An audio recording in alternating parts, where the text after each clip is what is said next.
Pánové, já se vám vážně divím. No tak vy si každý přinesete účet a prosím vás, kam bych přišel. Prosím, abyste viděli, že mám dobrou vůli, tak všechny účty přijdou do koše. Filipe!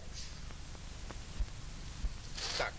A uděláme takovou malou loterii. 2krát ročně je tah, prosím, já si zakryju oči, docela spravedlivě, udělám sirotka, vytáhnu, tento vyhrál.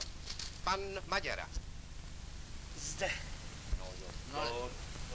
Pánové, je mi líto, ale až v příštím tahu. Pardon, s tím nesouhlasím. Tak v příštím tahu nehrajete sebou, je mi líto. Prosím, račte dál. Poklona, pánové. Prosím, tak gratuluji vám, šťastný výherče, jste měl opravdu štěstí. Tak počkejte, kolik to dělá? To je 3900, to je do 5011. Neračte mi těch 11. Ano, prosím. To by se mě moc hodilo, kdybyste Prosím. měl, tak Okamžik. to můžeme... Tak, prosím. Výborně, a v příštím tahu hrajete už sebou s 5000.